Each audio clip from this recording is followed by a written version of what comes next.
In this desolate world, where everything is in ruins, food is hard to come by. However, the children in this bleak place are always searching for anything that might have even a little value because they can only get food if they have something valuable to trade. You see, there's this golem that roams the barren streets, and whenever kids stumble across this walking piece of stone, they always try to offer it something valuable. In return, the golem gives them food. This golem only appears in Sector 50, and nobody knows where it came from or who its owner is. However, it's not always guaranteed that the golem will accept just anything in exchange for food. It has to be something the golem finds valuable, which is why children often end up with nothing in return. Right now, a group of kids is frustrated because the golem just refused to take their flashlight, even though yesterday it accepted one. As angry as they are, they know better than to retaliate. There's always the risk that they might end up dead. There's a saying that golems have been seen entering the streets and killing people. Then there's this white-haired boy, Ray. The moment he spots the golem, he quickly steps in its path and offers everything valuable he's managed to gather. The golem takes note of the items and proceeds to grab the bag. And then, it flips the bag over into its mouth. Seeing the massive haul Ray just traded, all the onlookers are in awe. They have no idea how he managed to get his hands on so many valuable items. What makes it even more frustrating for them is that this isn't the first time Ray has pulled off a trade this big. Meanwhile, the golem starts dropping food supplies, and the amount Ray receives is enough to completely fill his backpack. The kids on the sidelines can't help but feel jealous and angry. It just doesn't make sense to them as to why does this one guy get so much food while they're left starving. At one point, some of them even consider stealing his supplies, but a few of them quickly shut that idea down. Apparently, Ray has a reputation. People call him the Ghost of 17th Street. As Ray walks from Sector 50 towards 17th Street, he suddenly senses the presence of people hiding in the shadows. His senses are so sharp that he can tell exactly how many there are. If he has to be precise, there are 7 people. So, he invites all these sneaky bastards to step out of hiding, especially since he already knows they've been following him for a while now. Enter this fat kid backed up by 6 others. The fatty doesn't forget to give props to our boy's sharp senses because they made sure to stay undetected while trailing him, yet they still got exposed. This fat kid is Ron. And this isn't the first time this fat sucker has pulled a stunt like this. Ray has already warned this shithead not to cross paths with him again. The last warning was crystal clear. If Ron ever showed his face like this again, he wouldn't be able to walk afterward. But Ron doesn't seem to care. Instead, he makes it clear that he's not going anywhere unless Ray hands over his supplies. Just put the fries in the bag, lil bro, or else. Fatty throws in a threat of his own, warning Ray that he won't be walking out of here safe and sound if he refuses. But my guy doesn't buy it for a second. If anyone's about to end up in bad shape, it sure as hell isn't him. Like I told you before, Ray has a reputation. He's the Ghost of 17th Street, a white ghost who moves without making a sound. And anyone who tries to mess with him are the ones who end up in the worst possible situation. But Fatty lets his ego get the best of him. He makes the big mistake of throwing a punch at Ray. But my guy barely even reacts. Just tilts his head slightly and dodges that punch like it's nobody's business. He then uses this brainless fool's own momentum against him, making him trip. But before Fatty can kiss the ground, my guy grabs him by the shirt, then delivers a devastating punch straight into his gut. That one blow is enough to leave this bastard mouth wide open, and he hits the ground like a sack of potatoes. Seeing their so-called boss get wrecked effortlessly, the rest of the group starts flinching in sheer panic. But since they can't just back off in a moment this critical, they make the foolish decision to charge straight at Ray. The first one swings a bat, but Ray ducks just in time, then counters with a brutal elbow smash that turns the guy's face into a bloody mess. He then further follows up, taking down the next 2 just as easily. 1 hit per person. That's all it takes. And just like that, all 6 of them are one with the ground. Ray then turns back to Ron, who, upon seeing his impending doom, is cowering in fear. My guy makes it very clear, just because Ron brought a few more ragtag idiots this time, the outcome was never going to change. As he walks towards the fatty, the sucker finds himself cornered. Ray is now gunning for this bastard's legs in order to keep his promise. He already warned Fatty that if he showed his face again, he wouldn't be able to walk ever again, and my guy plans to keep his word. On the other hand, Fatty pulls out a dagger from behind his back, trying to threaten Ray. His hands are shaking, slick with sweat as he warns Ray not to come any closer. He keeps calling Ray a monster, but deep down, he knows this dagger won't save his sorry ass. Speaking of monster, there's actually a backstory behind that title Ray's been given. You see, ever since he was a child, Ray was very different from others. Whenever he got severe injuries, there was never any expression on his face, and that made people wary of him. Kids his age were supposed to cry when they got hurt, but Ray stayed expressionless. Even in desperate, hopeless times when the other kids cried, Ray was the only one who never felt sorrow, hopelessness, remorse, or anger. Not once did a tear fall from his eyes. and eventually the other kids stopped associating with the weird kid who just didn't react like they did. His lack of emotions left him completely alone. Even Ray himself acknowledges how emotionless he is, and he never wanted to be like this. He always wished to be a normal person, just like any other kid. It had always been his desire to learn and experience this thing called emotion in his life. But even now, 6 years later, he still can't feel anything. However, what he can do is read other people's emotions. And right now, he can tell that Fatty is getting as desperate as he can possibly get. Ray reminds this coward that not using blades is an unspoken rule here. He questions this shithead. Did he bring that knife because he actually planned to stab him from the start? Of course, Fatty spins some bullshit about how he just picked it up from the garbage earlier. But my guy can see right through the lie.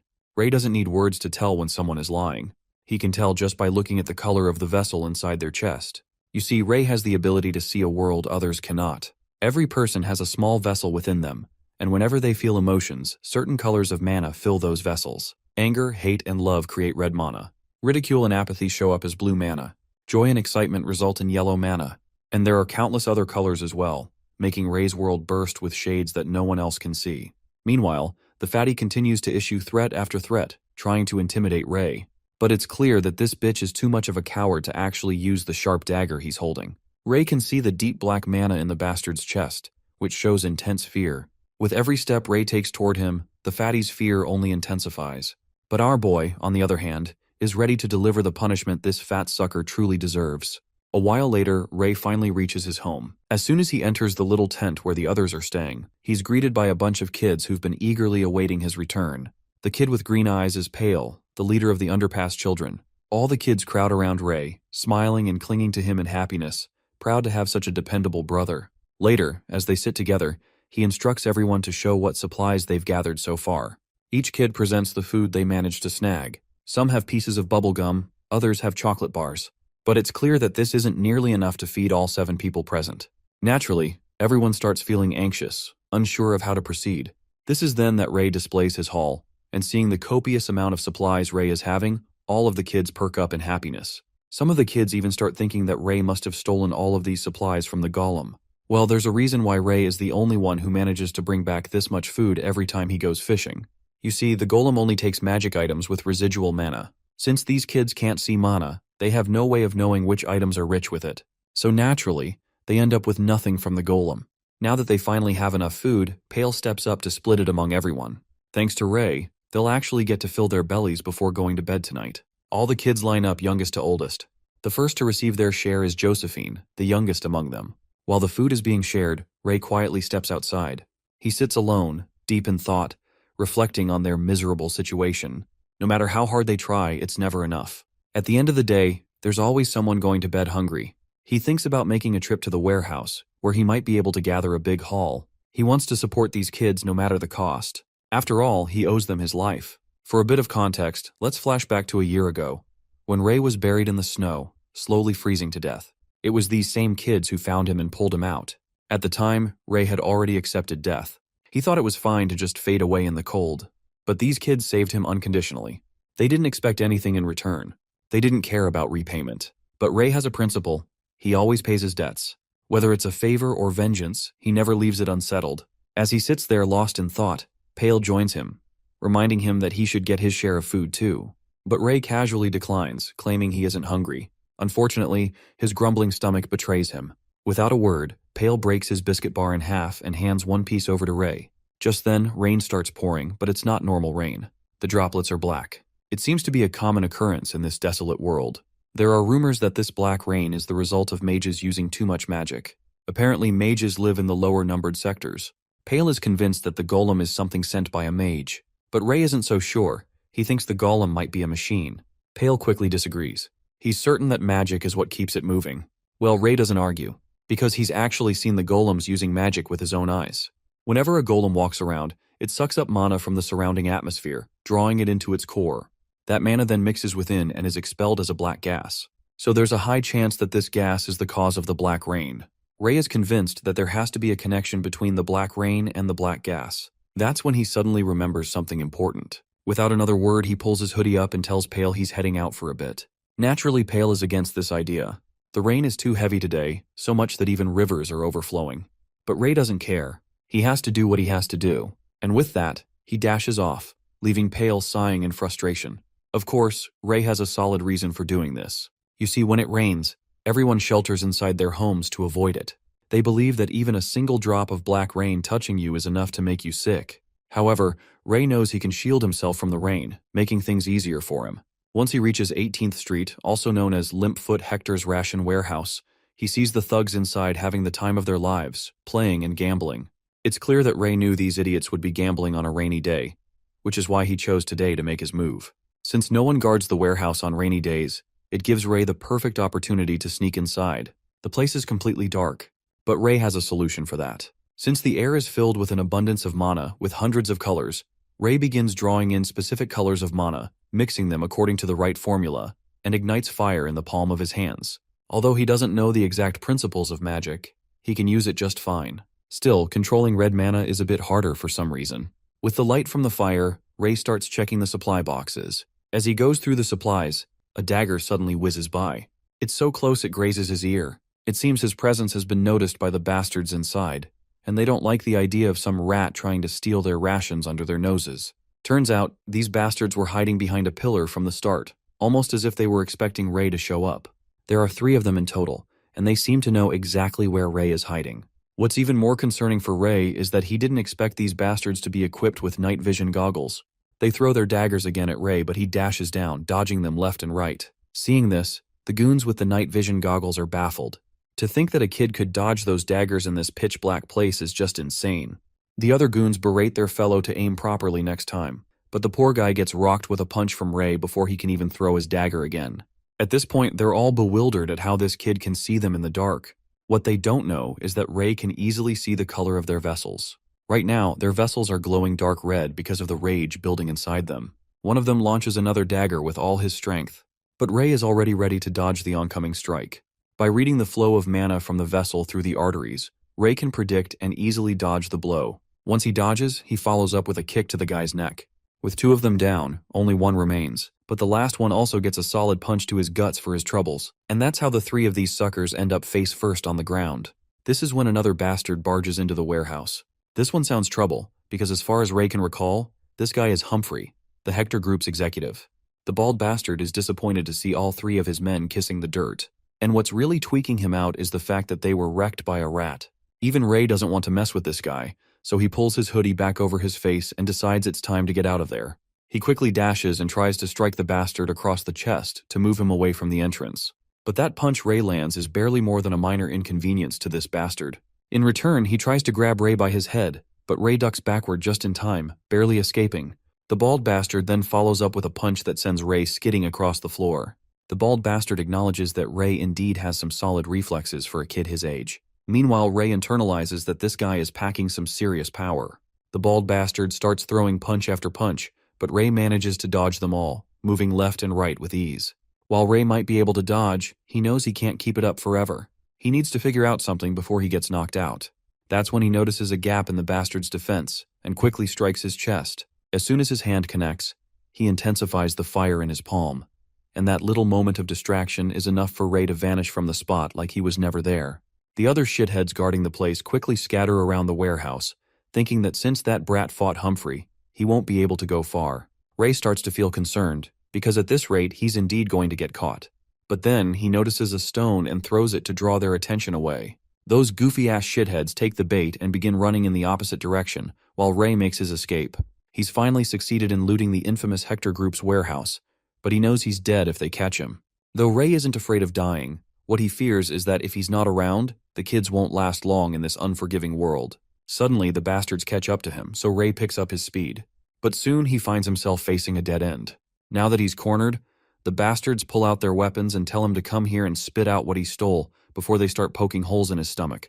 Since he doesn't see Humphrey around, Ray feels confident that he can win. So he starts charging some mana in his fists. One of the bastards charges at him, but Ray sidesteps and delivers a solid uppercut to the bastard. Then comes the other guy rushing, but Ray quickly grabs the bastard's dagger hand and produces some electricity, frying the bastard's head and leaving him down for the count. Suddenly, Ray hears more of these guys coming toward him. It looks like they won't stop pursuing him until he's caught, and Ray isn't sure if he can use his magic indefinitely. This is when he notices the garbage bin behind him and quickly takes refuge inside. The bastards also search the area, but they find no one other than a few of their companions, so they continue forward, determined to find him. They can't afford to lose him. With the rain pouring heavily, the footsteps start to fade, which means no matter what they do, Ray is confident they won't find him here. He decides to stay in the bin for the night because if they follow him to the bridge, the kids will be in danger as well. With that, he spends the entire night in that bin.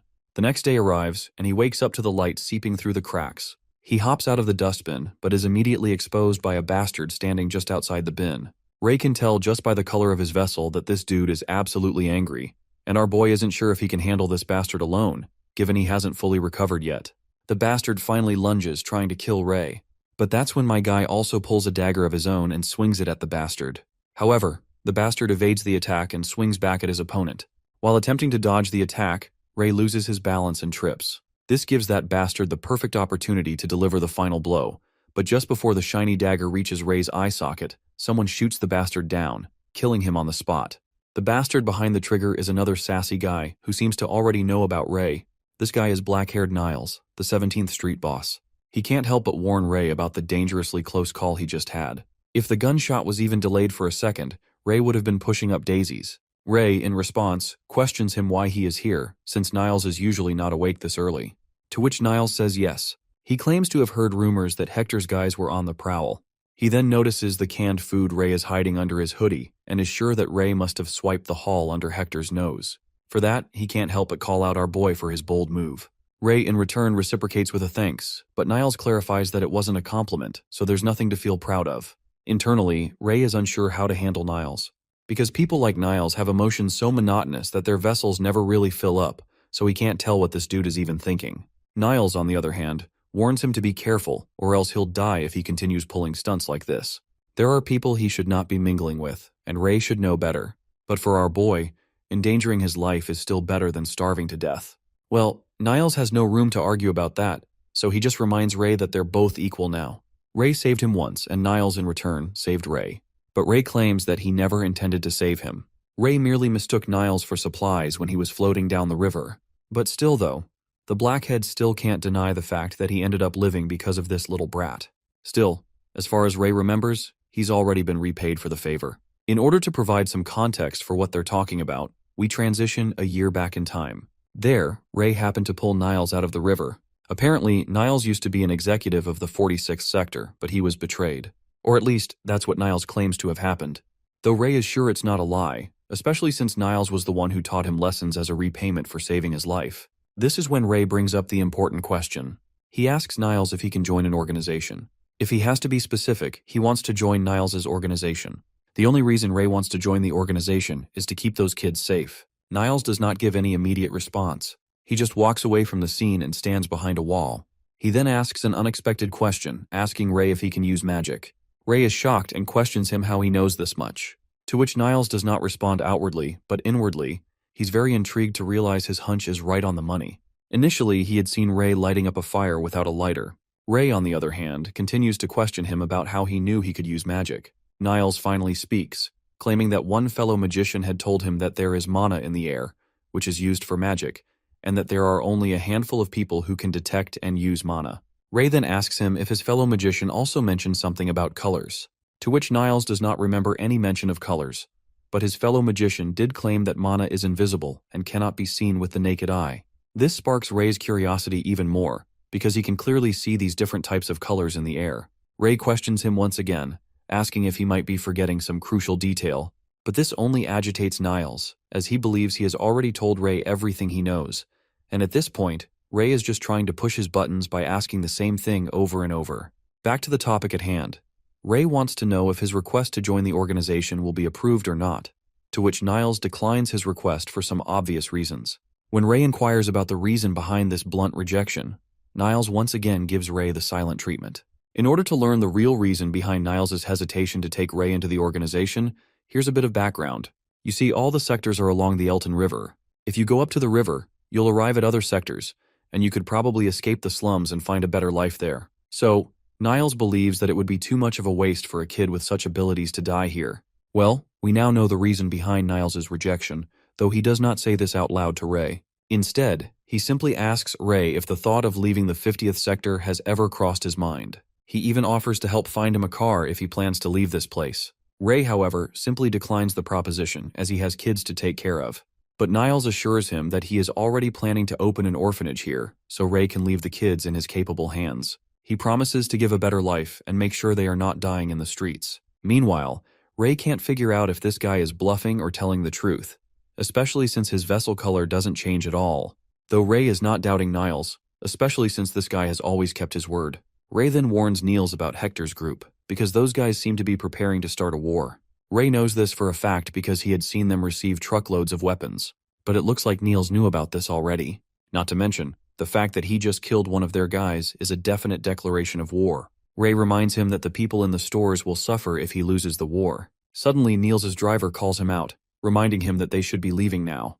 With that, as Niles makes his way inside the car, he reveals to Ray that it's going to be a war zone here, so Ray better find another hideout if he can. Before leaving, he throws this little potion bottle to our boy and tells him to heal his injured ear with this. With that, he leaves the place in his car. We then get back to 17th Street near Central Square, where we meet one of the kids from the Underpass Children's Group. The kid gets excited to see Ray finally back, but his happiness quickly morphs into worries when he notices Ray injured. But Ray quickly tries to assure the sobbing kid that he just fell, nothing else. While the poor kid wipes his tears off while feeling relieved and happy that he was not into fights, Ray notices this whirlwind of emotions inside this kid. To think that a single person can feel so many emotions at once is something that never fails to fascinate him. He then hands over all of the canned food to the kids and tells her to head to the tent first and also inform Pale that he will be back soon. By the way, this kid's name is Josephine.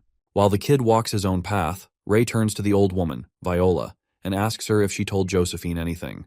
Apparently, this old woman is blind, which explains why she didn't react when Ray appeared in the scene. She is a storyteller. She responds to Ray's question by answering that she was just telling her about the rainbows. Ray gently cautions the old woman to perhaps not always tell the kids these fantastical stories, because he doesn't want them to develop feelings of inadequacy, and it could make them less content with the streets they are currently living in. But Viola believes that children should be encouraged to imagine and dream beyond their immediate surroundings. Ray takes note of the color of her vessel, and it appears to be purple. But he is not sure what feeling this purple color might represent, because he has never seen this color in anyone else besides Viola. Ray then warns her about the impending conflict that is looming on the horizon, and advises her to consider moving to another street before things escalate. After this little exchange, our boy walks away, while Viola can't help but to notice how considerate Ray is for a child. The next morning, our boy runs some errands as a delivery boy. When the shop owner opens the gate, he is surprised to see Ray in front of him, since he was expecting Ron to show up with deliveries. While my guy pretends not to know, deep down in his mind, he can't help but to think how that unfortunate fatty got both his legs broken, so he is essentially a helpless person. Ray then politely inquires the shopkeeper if he is not planning to evacuate, as there won't be any customers if a conflict arises. But the shop owner claims that he has nothing other than this store, and as for the war, he is quite certain that it's not going to happen. Hearing this, Ray gets intrigued and inquires about the reasoning, to which the shop owner explains that Hector's group and Neil's are currently in discussion, so if things are resolved peacefully, there won't be a conflict. Right at that moment, the gate of the room where the meeting was going on opens up, and we see a group of men from Hector's group. The man with scars all over his face is actually the leader of 18th Street, whose name is Hector, the leader of the Hector's group. My guy quickly pulls his hoodie over his face. Hector, on the other hand, is intrigued by the fact that a child is working in this place while all the adults have fled. He then places his hand over Ray's neck as a gesture of appreciation for the hard work Ray is putting in. He then further gives the little one some coins and tells him to treat himself well. With that, they proceed to leave. But it is then that the bald man Humphrey notices Ray's injured ears, so he quickly turns towards our boy. It doesn't take long for Ray to sense the shift in the atmosphere, so he quickly hides his ear because he knows he has been recognized. But before the bald man can react, his boss calls out to him, telling him to stop standing there idly. Eventually, they all leave the place in their nice car. Meanwhile, Ray knows that Humphrey had recognized the wound on his ear, but he is not sure why that man left without saying anything. Ray and that shop owner then hurry to Niels to inquire about the outcome of the negotiations. And sadly enough, the only thing Niels has to say is that the negotiations failed. So the conflict is inevitable. The shop owner is dismayed to hear this news. Niels then elaborates that the terms Hector was demanding were simply unreasonable. He basically wanted Niels's entire organization to submit to his control, which is even worse than engaging in a conflict with those men. He then apologizes to both the shop owner and Ray and advises them to remain cautious and stay in the hideout. After leaving the shop, Ray walks alone through the streets, As he does, he reflects how difficult it would be to navigate the streets if the conflict were to break out. In order to prepare for the impending crisis, he decides to gather as much food as possible beforehand. Suddenly, he notices Humphrey in the car, which Ray finds very suspicious because he had never seen a car like his in Sector 50, so he decides to investigate. Later, we find ourselves at the entrance to Hector's group on 18th Street. The big boss himself, Hector, is acting as nothing more than a subordinate in the presence of this man who emerges from the car. The man's presence is commanding, and it's still unknown who this figure actually is. The monocle over his left eye only makes him even more stand out. Even Ray doesn't seem to recognize this man. He then takes note of this man's vessel's color, which is dark blue, and calling it black wouldn't be incorrect either. That color resembles the mana of golems when they move. Also, he is curious about the rings around this man's vessel. Not only that, there is a significant amount of mana surrounding the rings as well, and it's as if he is using those rings to contain the mana from escaping. He is certain that that man is dangerous, and he needs to inform Niels about it. The scene transitions to 17th Street, Niels' group, where we can see that Niels' men are also preparing for the impending battle. Ray also arrives there and startles this guard by appearing out of the blue, because he is unsure how Ray even got inside the base. To which Ray states that the gate was open. He then inquires about the whereabouts of Niels, to which the man explains that his boss went out to prepare for the war, and it's dangerous, so Ray should also be leaving as well. Since Niels is not here, Ray decides to simply convey his message through this guard, but he is unsure how to explain to this guard that those guys have a magic user in their ranks. So, he simply tells the guard to relay the message to Niels that he should be wary of the man with a monocle. Later, Ray returns to the kids in the tent, but Ray sits outside accompanied by Pale. Pale questions him about his opinion regarding who is going to emerge victorious in this conflict. Well, Ray is uncertain about which side to support, especially since both groups seem to be evenly matched. Personally, Ray is rooting for Niels, because he believes it's the only way the safety of the children can be assured. If Hector wins this war, the street children will be sold into slavery. Suddenly, they hear a terrifying noise, which puts Ray on high alert. The scene then quickly shifts to 17th Street, where Niels' soldiers are trying their best to fight off against these golems, but all of that barrage of bullets has no effect on these creatures. In retaliation, the creature unleashes a massive amount of dark blue magical energy that decimates everything in its path. And as if that is not enough, the golem dispatches those men with his bare hands like they were mere tomatoes. The one manipulating those golems is, of course, this monocle-wearing bastard. He is feeling very pleased with his creations, and further commands them to eliminate everything here. We then transition back under the bridge where the kids live. While Ray is planning to join the fray, Pale quickly grabs him by the hand and stops him from going. As they are arguing about who should go and assess the situation, their skirmish ends up waking Josephine up. But Pale quickly tells her that they will be back soon enough, so she should go back inside the tent and have some sleep. Finally, Pale concedes to our boy's insistence. He decides to stay with the children here, while he gives Ray the green light to venture further. He also tells him not to go too far and to return as soon as he figures out what is happening. After promising to return as soon as possible, Ray finally reaches the scene, and everything is in a state of chaos. The aftermath of the battle is brutal. Everything is engulfed in flames, and the soldiers are scattered around with missing limbs. The one red-haired soldier we had seen before still seems to be alive. He reveals to our boy that those bastards had brought golems with them, and the man with the monocle was controlling them. He then warns our boy to flee before his life is extinguished. He dies on the spot, as he is also torn apart into two equal pieces. It breaks Ray's heart to witness this unnecessary bloodshed. He closes the poor soldier's eyes, grabs the dagger from the ground, and decides to proceed. He is certain that the way things are going, Niels is bound to lose, so he wants to assist him in any way he can. While Ray is occupied, we shift back to the bridge at the same time, where all the children live. Well, it appears that not even the children were spared.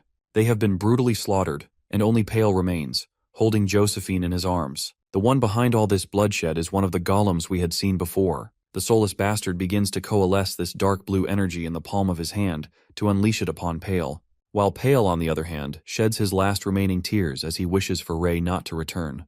The 17th Street of Central Plaza had just gone up in flames. The man had arrived exclusively late to the horrific scene. All he could see were the corpses of Niles' underlings, but strangely, his own corpse was nowhere to be found, indicating that he was still alive. A loud rumbling took his attention from behind. Ray turned around quickly, realizing the direction it came from.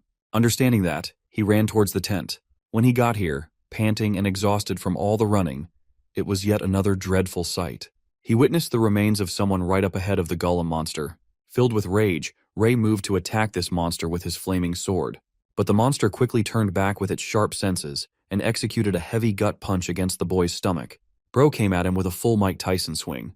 Anyway, Ray felt immense pain as he crashed into a wall. On the brink of defeat, he doesn't want to give up and hopes to assure his loved ones are all safe. It was at this moment that a voice called out in his mind. He relived the memories of the children, the people who adored him every time he came back. It empowered him for a moment, before those mellow memories became a terrifying nightmare. All of those children had been brutally murdered.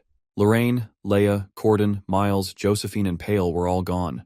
Ray pitifully denied the reality, reaching out for them. He can't accept the loss of their lives without having to repay them for their kindness. But it matters very little since the silver-haired boy is about to meet his own end here. He hears a familiar sound, the same sound that he heard during a fight.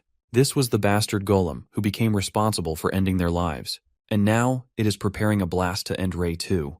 These helpless children as well as Niles's men, and even the people in the street. The bloodbath that followed was all because of this monster. Ray took it upon himself to exact revenge no matter the cost. He uses every fiber of his being, every last bit of his energy, pooling it together until he has enough to stand. But Ray's body didn't obey until a powerful car was chucked at the golem from out of nowhere, sending it crashing away. From inside the vehicle comes out Niles, who rescues Ray. Thankfully, the kid hasn't received any major injuries, but the boy is dreadful and discouraged to share the news of the deceased children. Niles horrifically turns and realizes what went down. He apologizes to the child for being too late to the scene. Ray doesn't want to accept it as his fault. Niles, realizing that the boy is deeply grieving and blaming himself for their lives, hugs him for comfort. As for his subordinates, they're all dead. The one responsible is definitely Hector, who called mages from the outside to kill them all. The question is, what's he going to do now? Niles intends to return to the street in the hopes of scouting for survivors. Before he's about to talk about his next part of the plan, Niles is shot with a damn laser beam right through his chest. Ray's eyes turn to shock as he sees the golem standing behind, having just dealt the final move on Niles. Poor guy's got a hole in his chest and he's still smiling. What a man. Niles collapses in the boy's arms, with Ray despairingly calling for his name. He doesn't even know what happened just now. His heart beats incredibly fast as he remembers training with Niles and sharing all his memories. The boy's heart beats with a vengeance to confront the damning golem who killed off everyone he cared about. The golem aims to kill the boy, but this time, Ray's the one fuming with the thoughts of killing everything in his path. Black rain poured. There was loss, defeat, and guilt. But more than anything, what Ray wanted the most was to escape from this horrifying nightmare and wake up to correct everything. But this was just the reality he could do nothing about. The golem pointed its hand towards him, aiming to finish the boy. The boy in response does the same, his powers charging in a bright red. Both of them prepared their one final attack and at last released the two beams. The destructive beams collided with each other, but one thing was different about Ray. He was an emotion, not a robot. He had reasons and emotions to fight for. That's why his attack became overwhelming for the golem. The fiery storm of hellfire erupted and engulfed the creature, reducing it to nothing but rubble. By the time his attack ended, molten remains were carved into the earth's flesh. Next, the boy hurried to try and help Niles to wake up. He didn't want him to die no matter what happened. Interestingly, Niles was still breathing his final moments. He is in extreme agony and never thought he'd get a peaceful death. But the last thing he expected was that he was going to die today of all things. Reflecting that he's got no reflections in his life, Niles calmly accepts that he accomplished a lot from where he started off.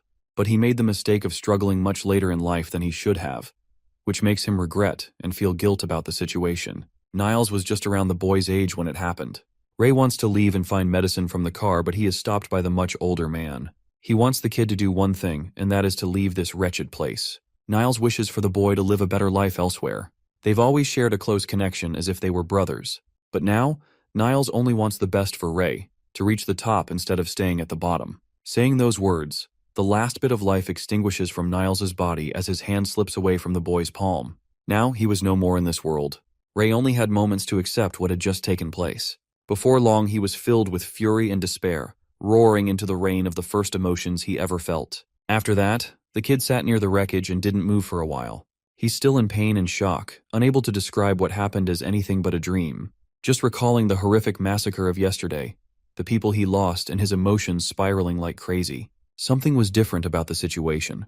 Ray casts a bit of flame in his palm, realizing that his emotions are directly correlated to the strength of his fire spells.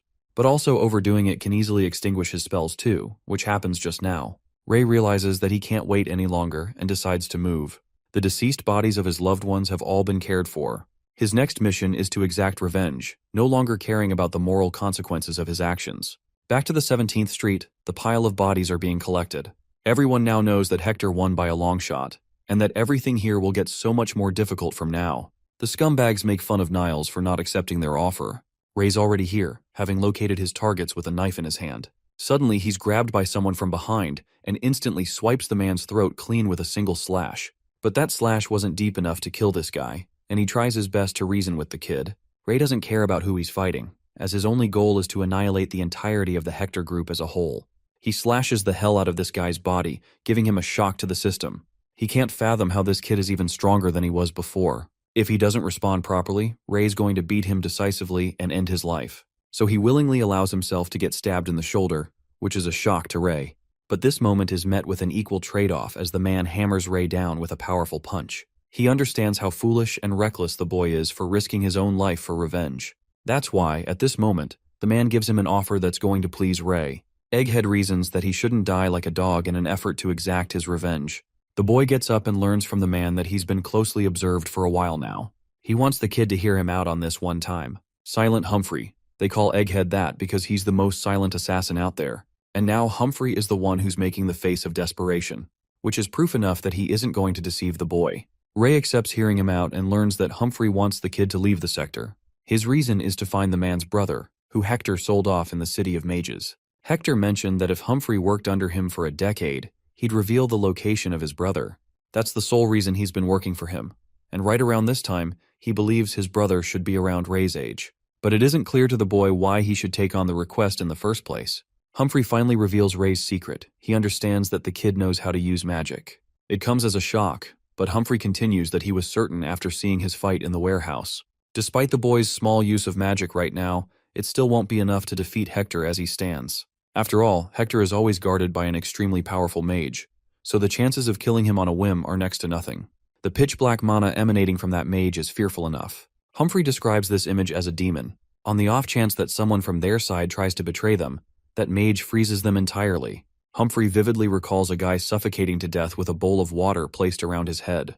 That mage is just too powerful, extremely powerful. That's why he wants the kid to leave this place for the time being, so that he can exact his revenge much later in life when he has the chance. Ray can't deny Humphrey's rationale after all. He's yet to learn magic and only used it by what he assumed was right. If he's fighting an excerpt mage, he's going to have zero chances of winning that encounter.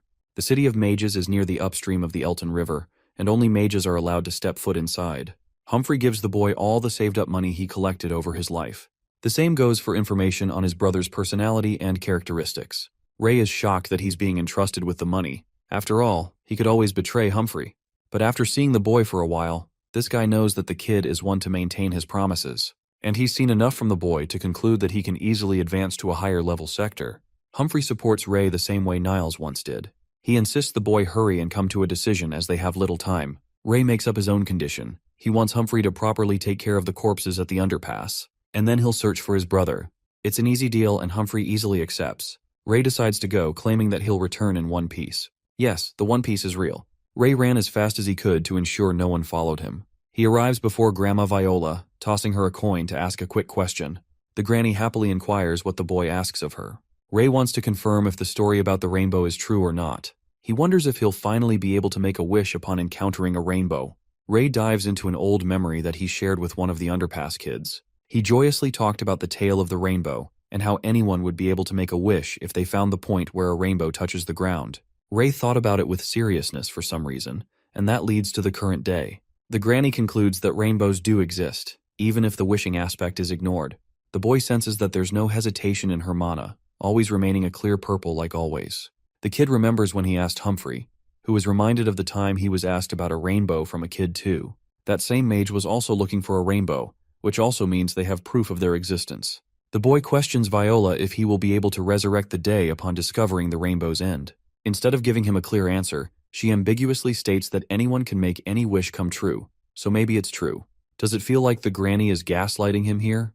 Because I really can't tell. What do you guys think? Viola claims that rainbows are hard to find and nobody knows where they are. But her answer is enough for Ray, who leaves and departs Viola with a request to find a new place. Anyway, Ray is now on the outskirts of Sector 50. He's observing the coordinates that Niles wrote down. Reading them, he locates the vehicle. Niles prepared a 4-seater sedan just in case.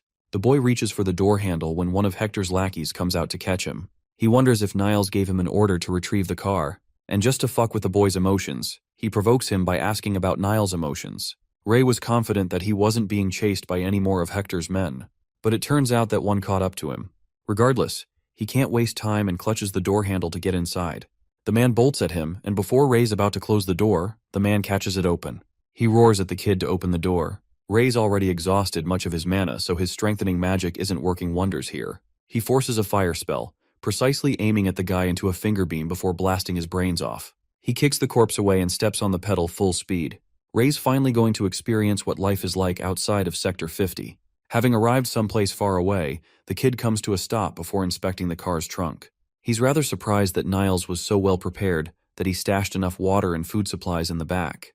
Still, it's going to come to use since he won't be arriving into the next sector before a bunch of days pass. That night, Ray lit himself a fire and decided that it was important to get more information on magic in the next sector. As for what he knows for certain, Ray understands that there are 2 forms of mana. The first is red mana, which can be used without any preparation. The second mana requires numerous colors to be utilized all at once. Mana isn't just easy to manipulate. However, after channeling certain emotions, he can utilize some of it more easily. Rage is just one example. His activation trigger is Rage for now, and that's how the boy is able to cast that kind of mana. Unfortunately, he has hit his limit. Anytime he loses concentration on his emotions, the mana ends up slipping away. So he decides to play with the combinations next. Forging a bunch of different colors in his palm, the boy observes something interesting taking place before his eyes. But unfortunately, nothing becomes a product of this combination of mana. Certain types repel each other, and combining colors requires immense effort, which also takes a toll on his mental energy. But in response, some combinations work well in unison. He wants to play around with the experimentation for now. It wasn't as needed before, but his circumstances are now different. Ray has got every reason to do so, in order to get what he wants. He drives around before coming to another stop the next day. Today, he was able to play around with a bunch of different combinations to cast ice, wind, and earth-type magic. The boy wonders if he can utilize mana inside his vessel and then use it whenever needed. It would make his conjuring process a lot easier if that happened. It's kind of like mana circles surrounding a mage's vessel. Ray is ready to find something like that after he reaches Sector 49. As for Sector 50, let's see how things are holding up near the bridge. Hector's men are searching around, but they've found no traces of the golem. Hector suddenly orders one of them to hold the end of his cane. This guy is sweating bullets while apologizing to his master for failing the task. But Hector's shown to be a very no-bullshit guy who doesn't like men that fail him. The poor guy taps the end of his cane before his hand experiences a jolt of electrifying pain. He is quickly turned into a block of ice, as an example for others. Hector then pushes the statue down, calling him a useless piece of trash. Another one of his men reports that they've found traces of the golem around the area. Hector's intrigued to find that there's a certain kind of mana lingering in the air. That means some powerful magic was used. He could also sense mana lingering from nearby. When he goes up to inspect the traces, Hector asks his men if someone actually lived here. The underling reports that a bunch of street children lived here. Orphans that are probably no longer here to avoid war. But Hector is shocked. He can't stomach the thought of an orphan using such magic. The very thought of it makes him succumb to a maniacal laughter. The fact that one boy was able to conjure a powerful magic and its configurations all by himself. The very thought of it seems impossible. So he clings to a more reasonable theory, that another mage must have come here to destroy the golem. He wants his men to investigate what happened underneath. Some part of Hector thinks that if an orphan kid did pull off the impossible, then that boy must have the potential of a genius archmage, and could become a force to be reckoned with. It's about time, but finally, Ray has arrived in Sector 49. Before he came to Sector 49, the boy had a talk with Niles before he died. He learned about Sector 42 being in a similar state of chaos, and also learned that it was much bigger in size. The buildings were bigger, and there were streets. But it wasn't anything special. But if you go upstream, the sectors experienced notable changes. That was the case for the 49th sector. Ray, having stepped foot here, is shocked to remark about its size. There's also a lot of weird things going on around him. There are no golems in sight either, so he wonders if they're home to only the 50th sector. The boy moves along, hearing many people chat about their lives. Arriving at the 36th street, he has confirmed that there are way too many streets here than compared to his previous sector. Ray wants to advance his pace and learn as much as possible about magic, especially the mage Hector and his vessel circles. That's going to become his key to exact his revenge. Then there's his objective to look into the prismatic colors and the city of mages. Not to mention that he has to get a job to acquire money. While he's got the money from Humphrey to survive for a while, this journey is going to need more than that. Ray suddenly spots a bookstore in front of him. The Veronica bookstore, the name itself is enough to draw the boy's attention. But he's never known a bookstore and doesn't know what it means.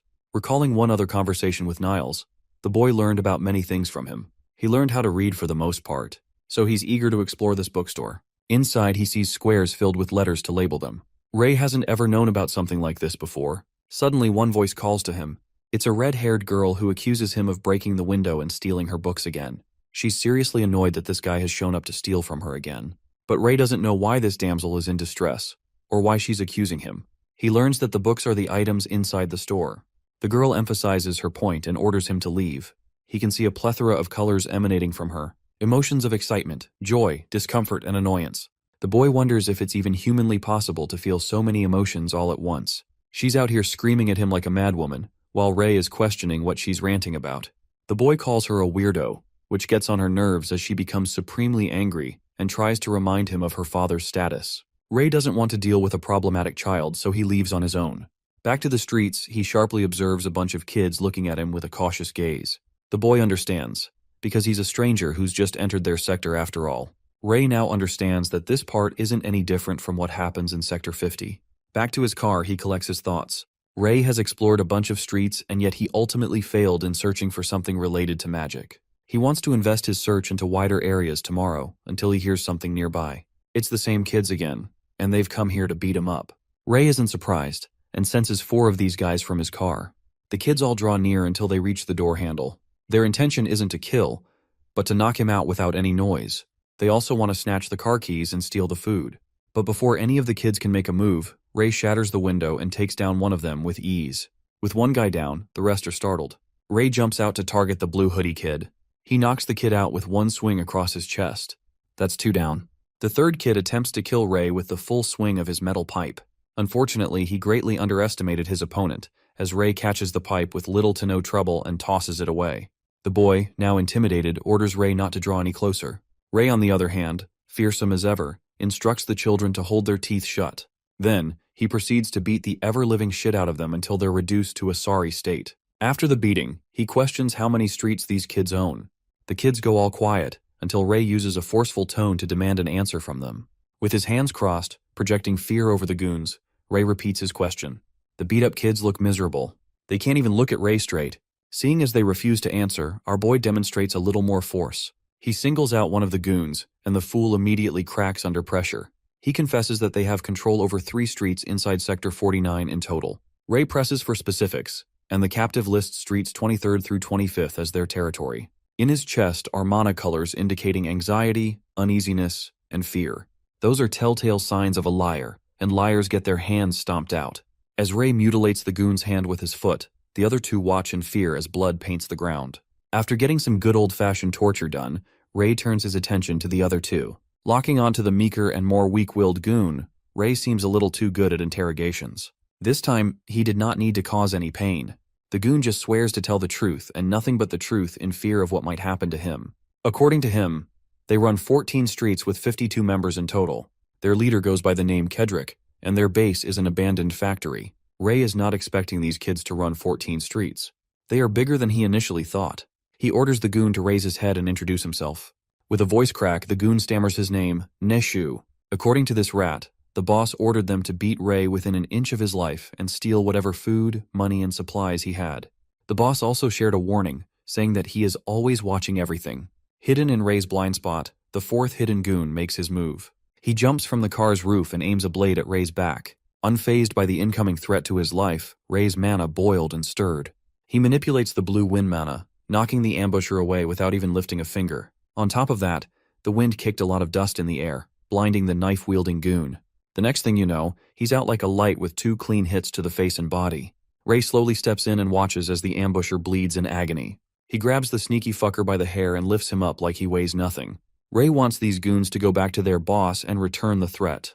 He can see everything too. After that little incident, Ray continues researching Sector 49. Just like in his home sector, the people here don't know about magic at all.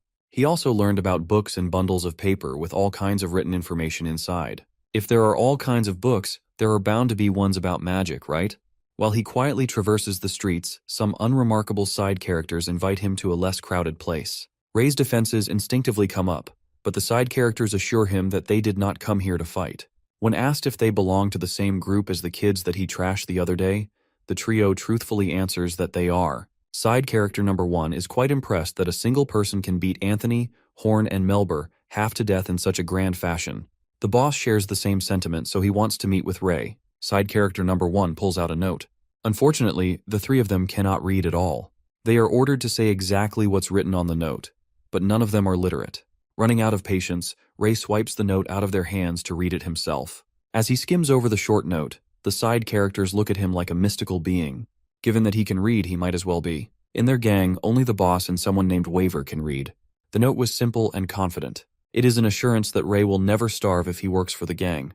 After seeing the note, he turns to the useless side characters and asks how they go about picking their boss. Just like most groups in the lower sectors, the process is simple. They pick the leader based on strength. The strongest becomes the boss. Accepting their invitation, Ray led the way to meet with this boss they kept yapping about. After a few minutes of walking, they reached Kedrick Group's base, the abandoned factory. Side character number 1 slowly opens the gate and the tension is palpable. As soon as Ray enters, he immediately feels a similar vibe to the seedy orgs in his home sector. A young man chilling by the homeless bonfire notices the arrival of their guest of honor. Wearing a flashy jacket, decent drip, dark bags under his eyes, and messy hair, the boss stood up in attention. Ray introduced himself and noticed something odd about Kedrick's loadout. While there have been times when mana flows out from junk, Ray has never seen an object emit as much mana as Kedrick's ring. The boss sits back on his throne and offers the opposite seat to Ray as a valued guest. Ray did not have to look back to feel the murderous glances the goons were shooting him. He is not fazed by all that, though. Kedrick is just making sure to assert dominance on his home turf. For such a young boss, his leadership is surprisingly proficient. Seeing Ray stay calm under pressure, Kedrick is impressed with his nerves of steel. When asked where he came from and what the deal with the car was, Ray answered truthfully. As soon as he says that he came from Sector 50, the goons were taken aback. None of them had ever heard of someone coming up from Sector 50 before. They have heard of people coming down from above, but never the other way around. Kedrick makes his men shut their traps with a wave of a hand. He's become even more fascinated with Ray and his story. The kid is more than qualified to enter their organization. Kedrick then explains that he is planning on eventually joining a bigger org. They are in talks with a super famous org from Sector 45 known as Merc Red.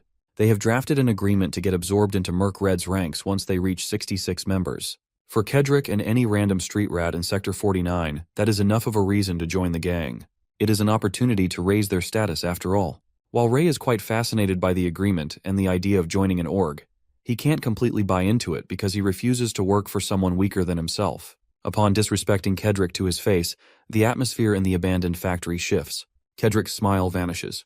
With crazy eyes staring Ray down, he asks if this kid from Sector 50 just called him weak. Ignoring the rising tensions, Ray explains that strength determines everything where he came from. Leaders are judged by their power and not by how well they talk. One of the goons interjected to curse Ray out. Kedrick's hand, wearing the ring, swoops in to grab the goon's neck, tightening it close to the point of crushing. The boss is lashing out, and he hates being interrupted by underlings who speak out of turn. The goon pathetically apologizes while he is being terrorized by a psychopathic boss. From where he is sitting, Ray can clearly see the colors of strengthening magic coiling around Kedrick's mysterious ring. No matter what angle Ray views, it does not seem like the murderous boss is using magic himself. That ring is the only thing even remotely magical in this decrepit place. Getting bored of the violent display, Ray asked one of the goons when the tantrums were going to end. Quietly considering his options, he reckons that he can break that ring if given the chance. Fortunately, he didn't have to make a move as the ring's power slowly died down on its own. With Kedrick's calmer personality taking over again, he released his underling from the painful chokehold. He scratches his head and innocently apologizes for getting a little too heated. These sudden shifts in emotion are not normal at all. Now, they can discuss what Ray meant when he insinuated that he's stronger than the org's current leader. All they have to do is test that thought, right? When Ray doubles down on his insults, Kedrick's throne zooms past inches from his head. The ring's power has taken over again, causing the boss to go absolutely feral. He even asks his underlings if they are thinking the same thing. The poor goons hurriedly glaze their boss, telling him that he was the strongest. Ray is now certain that the ring is reacting to Kedrick's emotions. Seeing how sudden the shift in emotion is when the mana from the ring is cut off, it seems like Kedrick doesn't even know what that accessory is doing for him. Since Ray wants to see his strength, he proposes a fight for the leadership position. The loser works for the winner and all that jazz. Kedrick smiles, obviously liking the idea. He sets the time for the duel in 1 week. The boss wants to make a show out of it. He wants to fight while everyone's watching, including guys from other gangs. That way, they will be certain who's stronger in front of countless witnesses. Before he goes, Ray asks Kedrick where he got the ring. The boss playfully promises to let Ray know the answer to that question if he wins. But given how heavy the stakes are, Kedrick won't let something like that happen. The very next day, Ray roams the streets with the thought of the magical ring still lingering in his mind. Eventually, someone threw a rock from his blind spot. With his unnatural sensitivity and inhuman reaction time, he caught the rock before it hit his head. More side characters from the other gangs of Sector 49 have come to mess with Ray. They even have spooky weapons on them. Ray is stuck in the middle of a sketchy alleyway, surrounded by armed and dangerous gangsters on both sides. They kept on yapping about running these streets and fixing Ray's attitude. Our boy had already had enough of this useless blabber. If they are going to fight, there's no need to waste any more time. As expected, he made quick work of these untrained brats wielding bats. No matter where Ray goes, people just keep on picking fights with him out of nowhere. It must be because the word of his duel with Kedrick is spreading. Though Kedrick's gang is not attacking as instructed, the other gangs are free to do as they please. Allowing a stranger to walk around unscathed in their territory must hurt their fragile pride. They are even going as far as forming alliances to keep Ray in check. Nevertheless, everything is going according to plan so far. These random fights are making his magic stronger as he gets more accustomed to combat.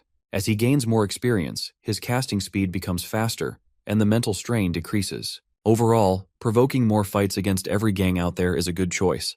That aside, there is still one more concealed presence tailing him. Ray urged this hidden tail to come out. The young man, wearing a messenger cap and glasses, immediately knew that hiding was useless. He's been tailing Ray for a while now.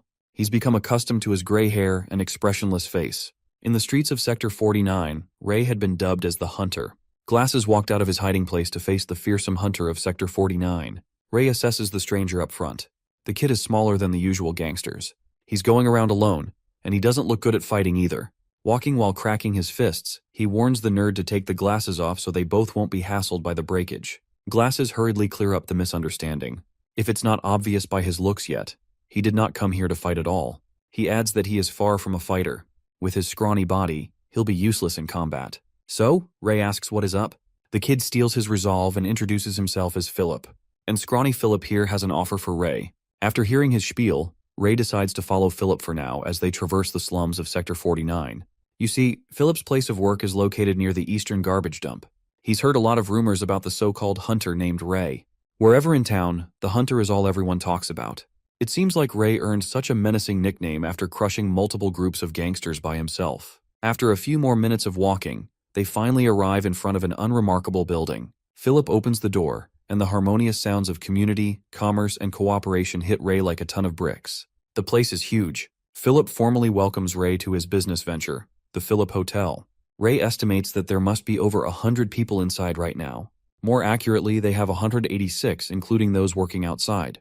Ray also realized that everyone here has something in common. It looks like every resident will have a hard time if they join another more violent group. They're all either young or small in stature. Philip explains that Sector 49 contains a lot of mines.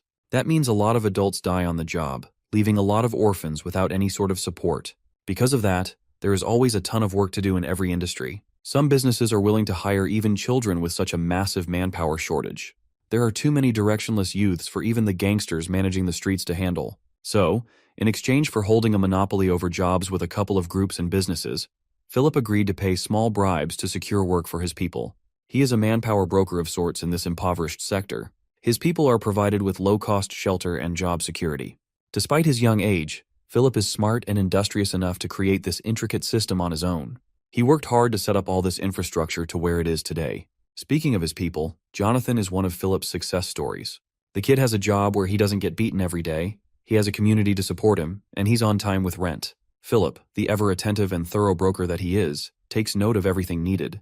He forgot that Ray was beside him, and his hands just subconsciously reached for his notepad and pen. Since the Hunter seems pretty curious about the hotel management books, he offers to let Ray have a look.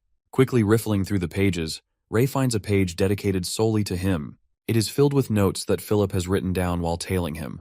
Upon realizing that Ray could actually read, Philip felt awkward and a little fearful. Owning up to the rudeness of being so nosy and sneaky, he apologizes. He knows it's not an excuse, but he genuinely just likes observing people.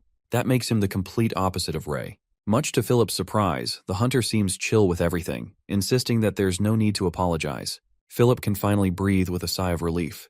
Walking deeper into the hotel, the two arrive at the last room all the way inside. The security guards posted up on the door saw Philip and shot Ray a puzzled look. They insist that they can't just let anyone in.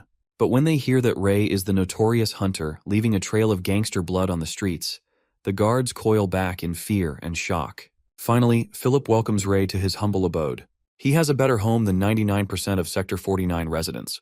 When Ray first heard Philip's yammering, he thought the kid was a con man.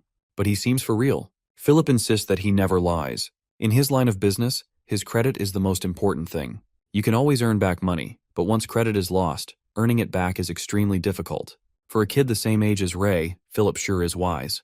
When Ray asks about the proposal Philip raised earlier, the nerd trembles with uneasiness and anxiety. He swallows his uncertainty and raises his head to meet Ray's eyes with his clear gaze. Philip extends his hand and offers to become business partners with the hunter once he beats Kedrick and becomes the new leader of the gang. Ray quietly digests the offer, his eyes looking at the mana swirling in the young man's chest. He notices that Philip has less black mana of fear in his heart. In its place is the golden light of courage. This proposal only works if he wins, and while Phillips can't exclude the possibility of losing, he firmly believes that Ray has a high probability of winning. When asked why, Glasses simply answer that he is betting on a hunch. As he said before, Philip likes observing people. He likes studying behavior and habits to get a good idea of what a person is like. For example, he noticed that whenever Ray speaks to people, he has a habit of lowering his gaze down to their chest instead of their eyes. My boy is not a perv. He's just reading mana. Philip doesn't know the reason, so he theorizes that Ray must have some kind of trauma regarding people's eyes or faces. Anyway, it's pretty clear that he has a good eye for observation. Fascinated by this, Ray asks if he noticed anything else. He desperately wants to hear about other habits that Philip noticed. Off the dome, Philip lists out a couple more. He observed that Ray always steps with his right foot when turning a corner. He might be subconsciously preparing for a possible enemy encounter to keep his right hand ready to counter. Philip rattled off a few more highly detailed analyses of Ray's little quirks. Even he was impressed at how extensive every read was. Up until now, people have viewed him in a superficial fashion. They called him scary. They said something was not right with him. They said something must be wrong with him. He was the cold and expressionless boy that creeped everyone out. Even now, aside from anger and sadness, he can't say he knows how other emotions feel. This fated encounter with someone like Philip feels like a hint as to how he can grow emotionally as a person. Meanwhile, Philip is busy listing Boss Kedrick's quirks in hopes of helping Ray's chances of winning. Kedrick is prone to emotional outbursts in combat, while Ray is methodical in dismantling an opponent with thorough calculations. It's a good matchup. Before Philip can give his conclusion to sum everything up, Ray has already accepted the proposal. The payment and the finer details can be left for Philip's team. All Ray asks for in his new business partner is to take it seriously, even though that's already a given. He also has another condition. It seems like Philip has access to a lot of connections. Connections mean information, so Ray needs him to find something important. 2 days after finalizing the deal, Ray is back in his camp, getting his car checked out for repairs and maintenance. His mechanic is curious about Ray coming from Sector 50. Looking at the state of his vehicle, it would be believable if he claimed that he crossed a desert. Based on the fact that Philip sent the best mechanic they have, Ray is being taken care of properly. When the mechanic asks Ray to pass a wrench and a 6mm nut, Ray uses wind magic to gently lay it down beside the man. He's been constantly practicing precision control, and the increased finesse is apparent. After a few more minutes, the repairs are done. Except for the engine overheating, there wasn't much to tinker with. The mechanic replaced the coolant with something way better, so it should serve Ray fine from now on. Mr. Mechanic secretly brought the most expensive replacement he could find from the shop where he works, so there should be no vehicular problems in the near future. People in the hotel constantly go out of their way to go above and beyond when it comes to Philip's requests. He's their savior after all. Without Philip, most of them would be out of work, and that's why everyone tries their best to pay him back. As nerdy as squirrely Philip is, you can't deny his popularity with his people. Before leaving, the mechanic hands Ray a note written by Philip. Since it would be hard to memorize a whole message, Philip wrote it down. Finally, the enthusiastic mechanic left with all his equipment and tools in tow. Back in the office, the last request Ray raised was his need for information about mages. Philip had heard about people who could use magic before. He promised to gather information on anyone that's even the least bit suspicious.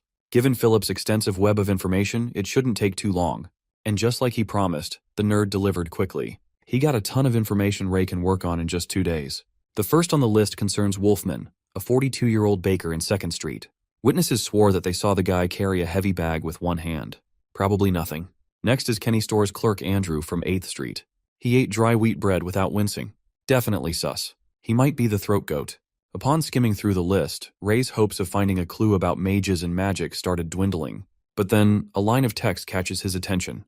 A lead that can be worth looking into and confirming. Just to cover his bases, Ray still checked out the people least likely to be related to magic. He crossed out ordinary people who were just a little weird but didn't possess the chest rings indicative of magic power.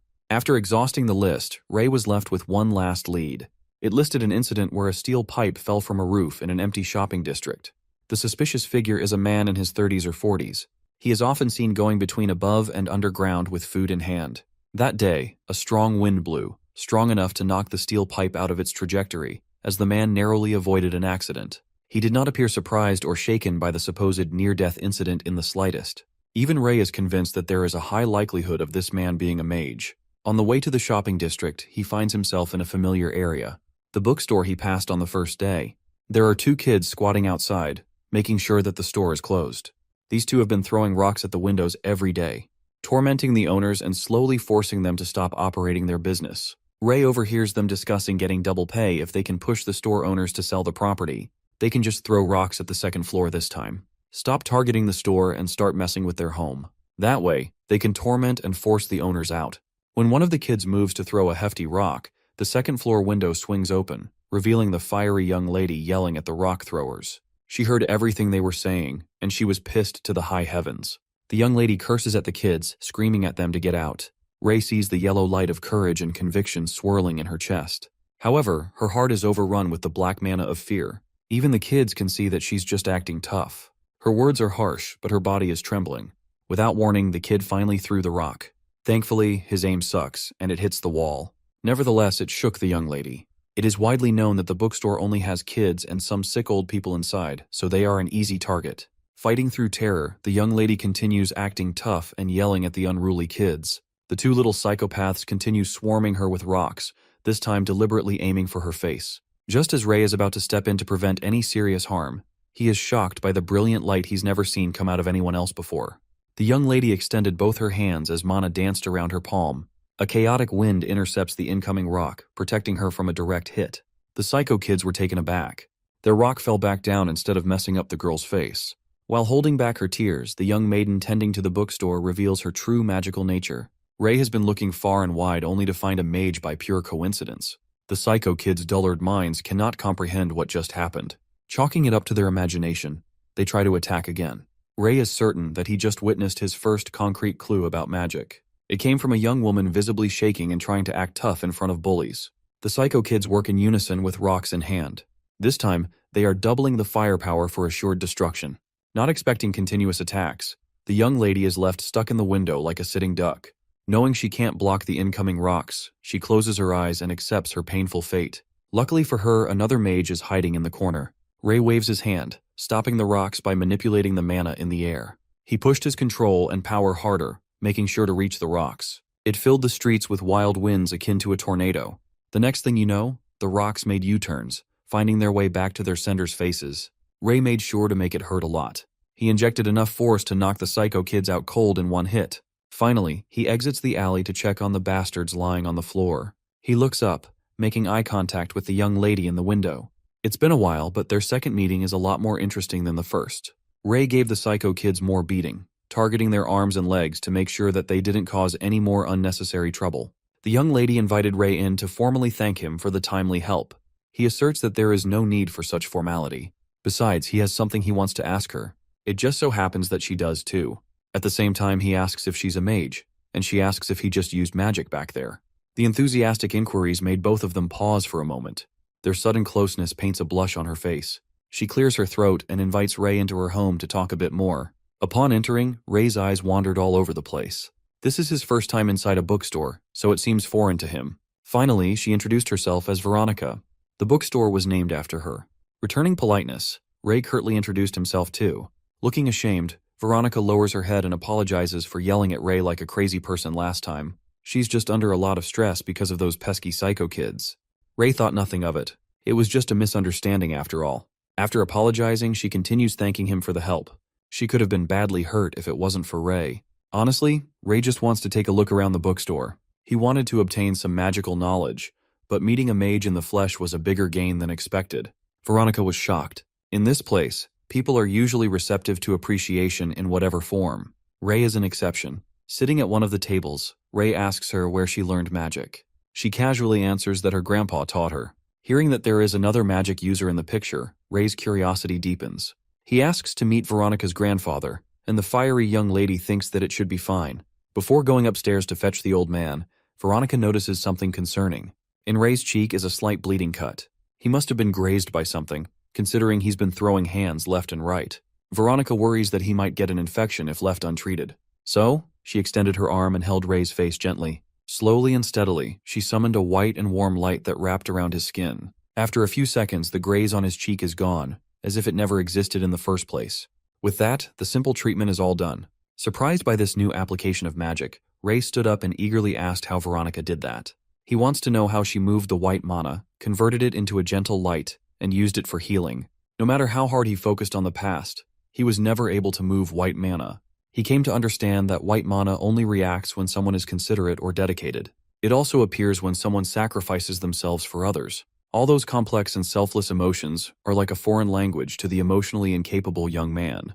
Veronica can't explain her technique in detail herself. She just knows how to use healing magic, that's all. She doesn't even know what he meant by white mana. Ray recalls asking Niles about the colors he constantly sees. Even that guy hasn't heard of such a thing. As far as he knows, mana is not visible to the naked eye. Even mages themselves can't see mana. While Veronica can't comprehend the concept of that white light, she's familiar with the element of regeneration. The element she used just now is widely referred to as the element of regeneration. Usually healing only uses one element, though she could add 2 or more assisting elements to amplify or alter its effects. There are over 20 types of elements out there if you just count the naturally occurring ones. If you count the more specific and abstract elements, such as amplification disturbance, manipulation, and more, there have to be at least 100 different elements. Just listening to Veronica's thorough explanations has widened Ray's horizons by quite a bit. Perhaps talking with her grandfather would give him more clarity. Unfortunately, her grandpa is sick and can't get out of bed most of the time. Still, Veronica wants to check on the old man to see if he's awake and can talk with Ray. While she runs up to the second floor, Ray is left to wander the bookstore by himself. Kyladric's travelogue, interpretation of the unconscious, all kinds of literature are neatly arranged on their respective shelves. From what he heard, books are very expensive items. Ray sees his dirty, weary, and dust-covered hand against the smooth cover of a book and hesitates. He thinks touching these valuable things with his hands will lower their value. Come to think of it, the last time he took a bath was when it rained clean water. That was a long-ass time ago. This dude smells musty. He's gotten used to his own smell, so he doesn't feel discomfort when faced with bad odor. But now he's concerned that others would. Veronica definitely got a whiff. Maybe she has a bad nose, or she's just politely tolerating Ray's stank. Letting his eyes wander once more, he finds himself on a table filled with books laid out like journals. One of the covers caught Ray's curiosity. The Study of Elemental Distribution by Sector is a book about the expansion of black rain. Veronica comes down the stairs and is scared by Ray, who was lurking right behind her, and he whispered to her that he's still here. She thought he left because she took too long upstairs. She is embarrassed and figures he was looking around the store while she was gone. He asks her if she had any books about magic, as he could not find any. Veronica asks him if he can read the titles, and he shocks her by telling her he can, but he did not find any books on magic. He asks her how her grandfather is doing, and if he can meet him. She tells him he is resting, if he could come back tomorrow. He agrees, and as Ray is leaving, she asks him why he wants to her grandfather anyways. He tells her he is looking for the prism as he opens the door to leave. Ray is sitting in a cafe reading a note which has description of a man in his 30s or 40s, leaves his apartment for an hour between 7 and 8 p.m., comes back with food and lives across the cafe. This information was given to him by Joni. While he is looking at the note, Joni appears with a free meal and gives it to Ray. She tells him it's on the house and it's her honor to serve him as he is the hunter. Ray thanks her and asks her if the info she gave him is accurate. She tells him it is, as she has been noticing this man's routine for a while now. Joni is called back by her boss, who is mad at her for slacking off. It is 6 p.m. and Ray has to wait another hour for the mystery man to leave his apartment, so he thinks he should wait. As Ray finishes his meal, the man leaves his apartment, and Ray sees the red aura around the man, and he thinks this is time to get the information he needs. He sprints across towards the man's door, thanking Joni for the food, and finds that the door is locked as expected. Ray knows he cannot turn around, as he thinks for a solution. His rainbow mana flows into the keyhole and opens the door for him. Ray is surprised because he didn't know he can do this. He wastes no time and starts to look around for information. He reads a note that Man was writing which states that he might have been kicked out of the 66 organization. He also mentions something about a red bloodstone being stronger than he expected it to be in the letter. Ray opens a box and feels a sensation. He sees red stones in the box with red mana flowing out of it. He thinks the red stones are similar to the stones on Kedrick's ring, however the mana is easier flowing and stronger.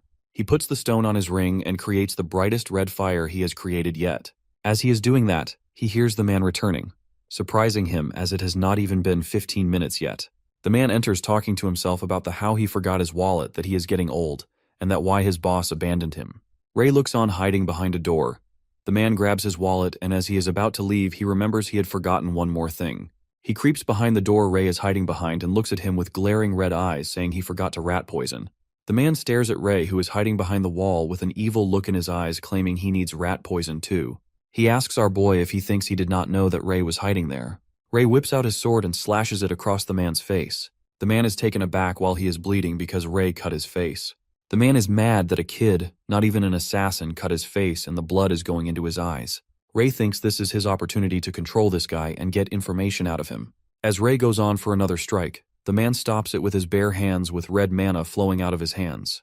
Ray is surprised how this man used mana to stop himself from being cut as the man calls him names and tells him it's disrespectful to point a knife at adults. He says he was going easy on him as he thought Ray was a kid, but claims he will kill Ray given how strong he is. As he goes on to attack Ray, Ray also stops the man's attack with red mana in his hands. The man is surprised how he can do it. Ray thinks he remembered the colors, patterns, and ratio and copied it to defend himself. Ray blocks the man's attack by copying him. The man is surprised as he was the one who created the metallization technique and how Ray copied it. He goes on to attack Ray in anger and Ray overpowers him, causing multiple cuts on his body and face. The man realizes that there is an assassin who can copy magic but did not think that the assassin would be a kid. The man thinks Ray was sent by his boss to kill him and retrieve the red stones. He gets mad and all of his body is taken over by flame. He tells Ray to tell his boss will be visited by Walter the Blood Eye soon and his boss will regret abandoning him. That is, if he makes it out of here alive, as he wants to burn Ray down and make his boss acknowledge him. Ray knows this situation is dangerous as Walter's mana is spinning intensely, leaking out of his blood vessels. If he didn't use his mana to protect himself, he would have been in trouble. Blood Eye, covered in flames, challenges Ray to try to kill him again. He attacks Ray and he blocks his attacks with rainbow mana. He asks Ray how long he plans to play defensive.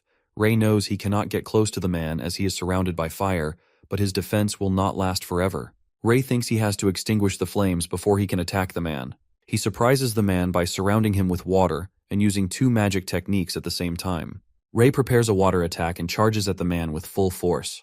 Walter, while getting hit, realizes he might not be the assassin. Ray defeats him and starts bleeding from his nose, thinking these are the effects of him using magic at full mental capacity. He believes his magic has become faster and easier. But if Walter felt so strong for him, he cannot imagine how strong the man with the monocle is. He believes he needs to get stronger in order to carry out his revenge and knows he has time to do it. He regrets not getting all of the stones as he did not know things would turn out this way. After defeating Walter, Ray returns to Veronica's shop, who kindly greets him and welcomes him in. She notices Ray has changed his clothes and asks what happened to his old clothes. Although Ray thinks he got rid of the clothes because Walter would recognize him by his clothes, as he did not see Ray's face in the room because it was dark, he tells her that he just got rid of them. She tells him that she told her grandpa about his visit, how Ray saved them with magic, and that he is looking for the rainbow but nothing else as they walk towards Grandpa's door. 2 boys look at Ray in anger, and Veronica tells him that they are her little brothers. Her grandpa brought them from the orphanage and took all 3 in. Ray asks her if it was to teach them magic. She gasps and asks him how he knows that. Ray tells her it was a guess, as she told him her grandpa teaches her magic. They both arrive at his door and Veronica introduces her grandpa Graham to Ray. Grandpa asks her to go out for a while and Ray takes a seat next to him. He first of all thanks Ray for chasing the kids away, saying it was his job, but he cannot do it as he is unwell. Ray notices Grandpa has 4 rings, indicating he is feeling multiple emotions. Ray thinks this would be difficult for Grandpa and hand for him to read. Grandpa tells Ray he heard that Ray has questions to ask him, and Ray tells him that he has been looking for a mage for a long time. Graham asks him isn't he a mage himself. He heard Ray could use magic very skillfully. Ray tells him he still has a lot to learn. Grandpa laughs and asks Ray where he's from, which is met by a silence. Grandpa thinks Ray has a long backstory, so he lights up his hand and asks Ray to play a game with him. Winner gets to ask losers questions. As this is happening, Ray can see and feel the mana between them.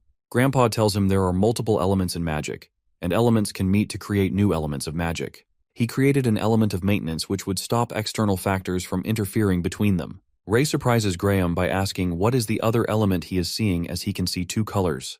Grandpa thinks a regular mage could not have identified this in his lifetime, yet Ray did, and questions his luck as he went to so many orphanages to find talent. But now that he does not have long to live, true talent is sitting in front of him. Ray asks him what this other element is, and Grandpa tells him he will have to play the game to get answers. Graham created a sphere. Whoever pulls the sphere to them using magic, he gets to ask the questions. He says he'll put it closer to Ray to make it fair. Ray barely gets his hand up and Grandpa already caught the sphere. Ray is in shock, thinking he is fast. He asks Ray where he learnt magic, who answers he is self-taught. Grandpa is surprised, claims Ray surprised him twice in one day. Ray asks him if a self-taught mage is rare, and Grandpa tells him he has to win the game to ask the questions. They both get ready for round 2. Grandpa and Ray prepare for round 2, and Ray lost again. Grandpa tells Ray that the point of this game to see how well one handles mana. Ray is angry and thinks at this rate he will be giving out his information and getting nothing in return. As they prepare for round 3, Ray changes his tactics and wins the round, claims there is nothing in the rules about hindering opponents. Grandpa tells him to ask anything, and Ray asks him what mana is. Grandpa tells him mana is an element all things are made of. One cannot see it directly, but they can see it through secondary things like lightning. He also tells him a very few amount of people can sense mana. You do not have to use magic to sense it. Sensing mana and manipulating it using magic are two different talents. Ray asks Grandpa if he meant the ability to manipulate mana as talent. Grandpa tells him yes, as mages who are honest with themselves can use mana better than others. They go on to another round and Ray wins again. Grandpa is surprised by how the element of maintenance is the most difficult to perceive, but Ray is figuring it out in real time. Ray asks Grandpa what the rings around the hearts of the mages are, and he tells him they are vessels for mana. Depending on the character of the mage, these vessels collect and refine mana in the air and distribute them as elements. Ray asks him if these vessels make the mana easier to use. He is told yes. And besides that, if mana is used from the air constantly, this could cause mana poisoning. People are affected differently. Some get sad, some start laughing, and some get extremely angry. This is then a permanent mental illness. Ray thinks he is immune to mana poisoning as he does not feel emotion. Using atmospheric mana with emotion can cause the user to turn mad.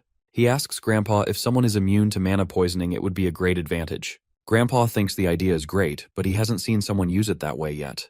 Grandpa asks Ray if he has a dream. He tells him he wants to kill someone, and also wants to save someone. Grandpa says he has heard people say they want to kill, but never that they want to save someone. He asks Ray if he would like to learn magic from him. Ray is surprised, and wonders why a man of his abilities would teach an orphan from the streets. Graham tells him he wants nothing from him, and Ray agrees. Graham asks Veronica to come in, asks her to tell him why he took her and her brothers home from the orphanage. She tells him it's because he wanted to leave a legacy of his knowledge. He tells Ray that he heard he wants to find the rainbow. Everyone has different theories of the rainbow, but all converge to one thing. Whoever finds the rainbow will become like a god, and that is why the monocle mage is also looking for the rainbow. Veronica asks what a god, and as Grandpa is explaining to them that the god is creator of all things, a rock breaks through a window which Ray catches. Ray swiftly catches the rock thrown at them while he grabs onto Veronica to protect her. He thinks despite of him injuring their arm and making it useless, the bullies of the bookstore do not seem to stop. Grandpa thanks Ray for saving them once again and claims he cannot do it anymore because of his health. He asks Veronica to bandage Ray's hand as it started bleeding from the shards of glass when he caught the rock. Ray asks Graham about these bullies of the store. He tells him he got an offer to sell the store, but he refused and thinks it's their doing. He opened the store to help his student and complete his research paper, which is his life's work. He enjoyed meeting people in the store, but as he is getting old and sick, he can no longer protect the store and plans to sell it for the safety of his grandchildren. As he says this, Veronica starts crying and arguing that she does not want him to sell the store or fade away. Grandpa is sleeping and Veronica is on the floor with Ray standing next to her. She tells him about Graham's sleep disease. His hours of sleep will keep increasing till he is no longer able to wake up. Right now he can only stay up for 2 to 3 hours a day. She asks Ray to come tomorrow as Graham will be up for a few hours. Ray wears Veronica's raincoat, which fits him perfectly. Before leaving, he tells her not to worry as everything will go well in an attempt to comfort her. Ray heads out to look for the bullies of the bookstore on the 8th Street. This area belongs to Jeffer's gang. He believes those kids also belong to Jeffer. He thinks they are all hiding because of the black rain, so he has to switch up his plans a bit. He needs to find Phillips first as he connects all the gangs. He can arrange a meeting with Jeffer. Ray goes to meet Philip and runs into Cedric's gang. He sees Cedric beating someone up in the container. As he breaks down the down to confront Cedric, he asks Ray what he's doing in there, and if he also has business with this guy pointing towards an injured person.